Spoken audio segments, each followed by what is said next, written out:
बिस्मिल्लाहिर्रहमानिर्रहीम। अस्सलाम वालेकुम। मैं हूं बिशारत राजा शहर इक़्तिदार से एक और व्लॉग के साथ आपकी खिदमत में हाज़िर। नाज़रीन, इस वक्त रात के 2 बज चुके हैं। 24 नवंबर, जी 24 नवंबर, जिसके पाकिस्तान तहरीक इंसाफ के चेयरमैन और साबिक़ वज़ीर-ए-आज़म पाकिस्तान जनाब इमरान खान साहब ने 24 नवंबर की तारीख दी हुई थी। इसे पुरफ़ाम में डी डे भी तारीख भी कहा जाता है।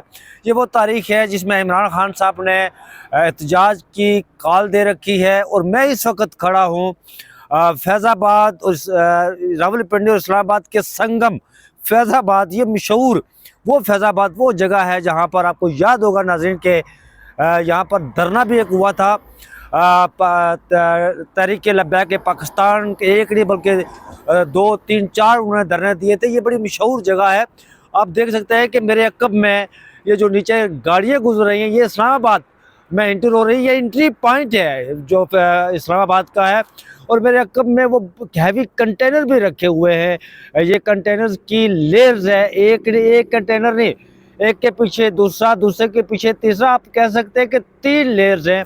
नाज़रीन, शाम को जो आपने देखा था रात को पिछली तारीख को कि एक कंटेनर्स को आग लगी थी, वो यहीं पर उस कंटेनर्स को आग लगी थी क्योंकि वो उसको खड़ा करके उसकी वेल्डिंग कर रहे थे कंटेनर्स की लेयर्स को। और उस कंटेनर्स में कोई ऐसा केमिकल था जिसकी वजह से उस कंटेनर्स को आग लग गई थी। और ये वो एंट्री पॉइंट है इस्लामाबाद का। यहाँ पर कंटेनर्स भारी तादाद में मौजूद है, लेकिन अभी मुकम्मल तौर पर इस रोड को बंद नहीं किया गया, इस रास्ते को बंद नहीं किया गया। अगर इस रास्ते को ये नीचे से अगर इस ब्रिज के तक कंटेनर्स की लेयर्स खड़ी की जाए तो इस तरफ से भी और उस दूसरी तरफ से भी वो जो सामने गाड़ियाँ आपको मेरे अक़ब में नज़र आ रही हैं उसको भी बंद किया जाए तो ये इस्लामाबाद की एंट्री मुकम्मल तौर पर बंद हो जाती है। आप कह सकते हैं, यू कैन से कि आप इस्लामाबाद में दाखिल नहीं हो सकते। लेकिन इस वक्त ये रोड खुली हुई है। मेरे बिल्कुल सामने वो पिंडी है, पिंडी से जो इस्लामाबाद की तरफ रास्ता आता है वहाँ पर भी कंटेनर्स बड़ी भारी तादाद में है। लेकिन रात के जो असल में आता है वो असल खबर की तरफ, रात के इस वक्त भी मुज़ाकरात हो रहे हैं। और जो पीटीआई की स्ट्रेटेजी है, पीटीआई डट गई है और उसकी स्ट्रेटेजी से ताकतवर हल्के चकरा कर रह गए, हुकूमत घुटनों के बल आ गई कि अब क्या किया जाए।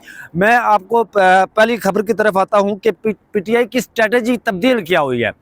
पाकिस्तान तहरीक इंसाफ की पहले स्ट्रेटेजी ये थी एहतजाज को लेकर कि हम इस्लामाबाद 24 नवंबर को पहुँचेंगे, काफ़िले मुल्क भर से 24 नवंबर को पहुँचेंगे।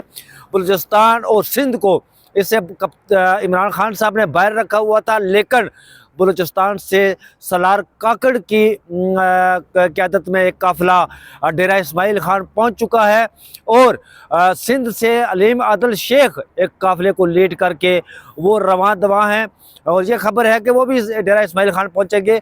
अब जो पाकिस्तान तहरीक इंसाफ की स्ट्रेटेजी, अब उस स्ट्रेटेजी ने ताकतवर हलकों को इंक्लूडेड जो हुकूमत है, मैं हुकूमत तो इसलिए कहता हूँ कि ज़ाहिर बाज़ाहिर तो वही है ना जी, सामने आपके वही नज़र आ रहे हैं, लेकिन असल ताकत उनके पीछे, उनको सामने रख कर पसे पर्दा ताकत का जो खेल है वो जारी है इस वक्त। और पाकिस्तान तहरीक इंसाफ की जो स्ट्रेटेजी तब्दील हुई है उस स्ट्रेटेजी से हुकूमत वक्त और ताकतवर के परेशान है। स्ट्रेटेजी ये तब्दील हुई है कि पाकिस्तान तहरीक इंसाफ का जो पहले स्ट्रेटेजी थी वो ये थी कि 24 नवंबर को हमने इस्लामाबाद पहुंचना है, लेकिन इस वक्त हुकूमत ने ताकतवर हलकों का और पाकिस्तान तहरीक इंसाफ के मुज़ाकरात भी जारी हैं।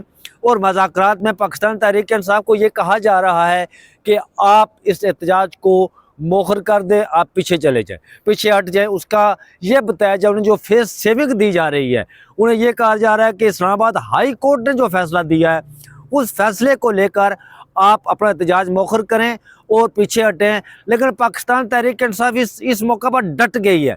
पाकिस्तान तहरीक इंसाफ का कहना है कि जो बाहर पाकिस्तान तहरीक इंसाफ की लीडरशिप है, मैं उनकी बात कर रहा हूँ, इमरान खान साहब की बात नहीं, ज़ाहिर है जो लीडरशिप पाकिस्तान तहरीक इंसाफ की बाहर है वो वहाँ जाकर इमरान खान साहब ने जो उनको अख्तियारात दिए हैं वो उसी के अंदर रहकर बात कर रहे हैं। उनका कहना है कि हम किसी सूरत में पीछे नहीं हटेंगे, हमने जो मुतालबात दिए थे हम बल्कि एक स्टेप वो उससे आगे चले गए। उनका कहना है कि अब तो इमरान खान की रिहाई के बगैर बात, इमरान खान साहब की रिहाई के बगैर बात ही नहीं होगी। हम अपने मुज़ाकरात वहाँ से शुरू करेंगे जहाँ से जब खान साहब की रिहाई होगी। लेकिन नाज़रीन, मैंने पिछले व्लॉग में बताया था कि कुछ ऐसे CBM जो जिन्हें आप कह रहे हैं सिंबल, कुछ निशानियाँ, मुस्बत इशारे दिए जा रहे हैं दूसरी तरफ से भी। मैंने पिछले व्लॉग में आपको बताया था कि डॉक्टर यास्मीन राशिद कोट लखपत जेल से, उसे सेंट्रल जेल भी कहते हैं लाहौर की, वहाँ से उन्हें शौकत खाना मुंतकिल कर दिया गया है। और जो पाकिस्तान तहरीक इंसाफ के साबिक सेक्रेटरी इत्तलात है रऊफ़ हसन साहब, उन्होंने इस बात की तस्दीक की है। उन्होंने मारिया मेमन जो ARY की एंकर पर्सन है, उनके साथ गुफ्तगू करते हुए ये कहा कि डॉक्टर यास्मीन राशिद शौकत खानम अस्पताल मुंतकिल हो चुकी हैं। इस वक्त पाकिस्तान तहरीक इंसाफ और जो तातल पैदा हुआ था मुज़ाकरात की, मैं पिछले कई व्लॉग्स में ये बात बार बार कर रहा हूँ कि पाकिस्तान तहरीक इंसाफ और ताकतवर हलकों के बीच मुज़ाकरात जारी है। आप छोड़ दें फैसल वावड़ा को क्या कह रहा है, आप छोड़ दें मोहसिन नकवी को क्या कह रहा है, क्योंकि जिन्होंने मुज़ाकरात करने होते हैं उन्होंने फैसल वावड़ा को और मोहसिन नकवी को ऑन बोर्ड नहीं लेना है। और ये फैसल वावड़ा और मोहसिन नकवी तो उन्हीं के लाए हुए हैं ना। अब ये कैसे हो सकता है कि जिन्होंने उनको लाया है वो इस बात के मुताज नहीं हैं कि वो फैसल वावड़ा से इजाज़त लें, वो इस बात के मुताज नहीं हैं कि वो मोहसिन नकवी से इजाज़त लें और वो मुज़ाकरात शुरू करें। मुज़ाकरात जब भी होते हैं तो ये फिर जो आके मोरे होते हैं, ये इन लोगों को जस्ट इसलिए रखा जाता है जी कि आप शोर डालते रहे, रोला करते रहे, पिट स्यापा करते रहे, उनको इस काम पर लगाकर तो पीछे से वो अपना मुज़ाकरात करते रहते हैं। ये पिट स्यापा डालने वाले लोग हैं, इनका उससे कोई तल्लक नहीं है कि ये कहें जी कि मुज़ाकरात नहीं हो रहे, मुज़ाकरात हो रहे हैं। जो फैसल वावड़ा ने कहा कि जी अब की बार पूरी तैयारी के साथ जो है रियासत मुकाबला करेगी। रियासत 71 में भी ये कहा जाता था कि रियासत पूरी कुव्वत के साथ मुकाबला करेगी और दुश्मन को मार भगाएगी। हम वो कहते थे ना आखिरी दम तक लड़ेंगे, लेकिन फिर जो बाद में हुआ वो तारीख का हिस्सा है कि बाद में क्या हुआ। मैं आता हूँ उस खबर की तरफ कि डॉक्टर यास्मीन राशिद के वाले से जो मैंने पहले बात की थी, तो पिछले व्लॉग में किसी ने कमेंट्स किया था जी कि डॉक्टर यास्मीन राशिद को शौकत खानम से वापस मुंतकिल कर दिया गया कोट लखपत जेल। नहीं, डॉक्टर यास्मीन राशिद इस वक्त भी कोट लखपत जेल है, वो वहाँ पर मौजूद है। उनके साथ पहले जब किसी हॉस्पिटल में उन्हें मुंतकिल किया जाता था तो उनके साथ जेल की पुलिस भी होती थी और दीगर लोग भी होते थे, लेकिन अब की बार उनके साथ कोई भी नहीं है। वो सिर्फ शौकत खाना में अकेले है। उन्हें मुंतकिल करके वहाँ से जो जिन लोगों ने मुंतकिल किया था उन्हें मुंतकिल करके वो लोग वहाँ से चले गए हैं, वो वहाँ पर नहीं है। ये एक मुस्बत इशारा, आप इसको मुस्बत इशारे के तौर पर लें। और इस वक्त जो पाकिस्तान तहरीक इंसाफ के कारकुनान, इस्लामाबाद पुलिस का ये कहना है कि पाकिस्तान तहरीक इंसाफ के कारकुनान बड़ी तादाद में इस्लामाबाद में पहुंच चुके हैं। अब इस्लामाबाद पुलिस का और दिगर जो हल्के हैं, जो वो हल्के जो अमूमन कहते होते हैं कि थ्रेट अलर्ट्स जारी करने के वाले से, मैं पीछे मुड़ा था कि ये वो टैंक आपको दोबारा दिखाने के लिए, वो नीचे जो है वो पुलिस यहाँ पर इस वक्त मौजूद नहीं है। मैं इस पर बात करता हूँ, लेकिन ये है कि वो हल्के जो कह रहे थे जी कि नहीं, जो अमूमन थ्रेट अलर्ट्स भी जारी करते हैं, उन हल्कों का कहना है कि 25 से 30 हज़ार पाकिस्तान तहरीक इंसाफ के जो कारकुनान हैं वो इस्लामाबाद में मौजूद है। नाज़रीन, मैं आपको इस पर बात करता हूँ। मैं आपको ये भी बता दूँ कि जो पाकिस्तान तहरीक इंसाफ की जो स्ट्रेटजी तब्दील हुई है ना, उससे ताकतवर हल्के भी ये परेशान हैं, वो चकरा गए हैं। वो सोच रहे हैं कि जी ये हमारे साथ क्या, हम तो 24 नवंबर की पूरी तैयारी के साथ इस्लामाबाद को कंटेनर्स, इस्लामाबाद की शराहें, सड़कें कंटेनर्स के साथ भर दी गई थी, लेकिन अब एकदम से स्ट्रेटजी, अब पाकिस्तान तहरीक इंसाफ की स्ट्रेटजी ये है कि हम इनको थका कर, वो कहते हैं ना बगाब, वहाँ यहाँ पर मुझे एक सिख की बात याद आ गई।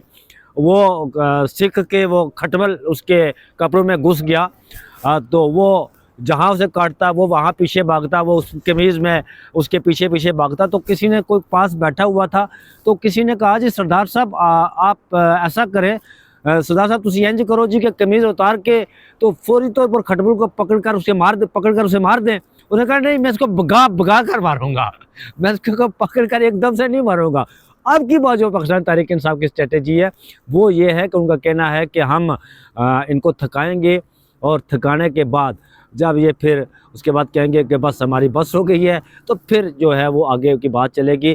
जो पाकिस्तान तहरीक इंसाफ के चेयरमैन सबक वज़ीर-ए-आज़म पाकिस्तान जनाब इमरान खान साहब ने बात की थी और जो स्ट्रेटजी उन्होंने दी थी उस स्ट्रेटजी पर पाकिस्तान तहरीक इंसाफ की लीडरशिप मुकम्मल अमल पैरा है, कोई ऐसी दूसरी बात नहीं कर रही। वो ताकतवर हल्के इस बात से परेशान है। मैं मजीद साहब से कहूँगा कि मजीद साहब ये थोड़ा सा आप इस तरफ हो जाए। मैं नाज़रीन आपको ये लाइट आपको यहाँ नाज़रीन आपको मैं बता दूं कि वो मेरे इधर करें, वो बिल्कुल मेरे देखे अक्ब में ये पुलिस की एक आपको लाइट नज़र आ रही है, वो गाड़ी एक पुलिस की खड़ी है। इस वक्त फैज़ाबाद के संगम पर मैं खड़ा हूँ, लेकिन यहाँ पर इस वक्त पुलिस भी नहीं है, रेंजर भी नहीं है, पैरामिलिट्री फोर्सेस भी नहीं है। इट मीन्स के इन्हें पता चल गया कि हमारे साथ क्या हो रहा है और हम किस समझ जा रहे हैं। पुलिस भी गायब है। अब देखिए कि ये गाड़ियाँ जो मैं बता रहा था कि बिल्कुल आपको नज़र आ रही हैं मेरे कब में, ट्रैफिक भी रवान दवा है, रास्ते खुले हुए हैं, अभी बंद नहीं किए गए। हाँ ये ज़रूर है कि जो कंटेनर्स की ये थोड़ा सा ये देखें मजीद साहब, ये नाज़रीन ये कंटेनर्स आपको नज़र आ रहे होंगे, ये नीचे ये कंटेनर्स रखे गए हैं और ये गाड़ियाँ जा रही हैं। ये देखें ये पीछे पुलिस की जो है वो आपको वैन वहाँ नज़र आती होगी। और ये फैज़ाबाद इक्का दुक्का लोग भी मौजूद हैं यहाँ पर और ये मेरे अक्ब में आपको मीडिया की गाड़ियाँ भी नज़र आती होंगी, मेरे अक्ब में बिल्कुल खड़ी हैं। और ये फैज़ाबाद है और गाड़ियाँ भी जा रही हैं, ट्रैफिक अभी खुली हुई है, ट्रैफिक बंद नहीं है।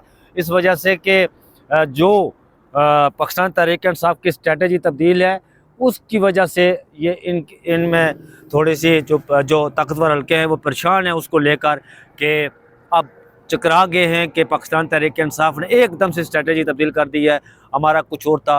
बहरहाल ये जो पाकिस्तान के हिकमतकार हैं उन्हें आप फवाद चौधरी साहब ने एक ट्वीट किया था कि मैं उन्हें दाद देता हूँ। बिलखुसूस उन्होंने अली अमीन गंडापुर को मेंशन करके कहा था कि वो उनकी स्ट्रेटजी ये है कि वो एक हफ्ते तक इस्लामाबाद पहुँचेंगे। बहरहाल ये उनकी स्ट्रेटजी। अब तक इतना ही, मिलते हैं अगले व्लॉग में। मुझे दीजिए इजाज़त, अपना बहुत सारा ख्याल रखिएगा। अल्लाह हाफिज़।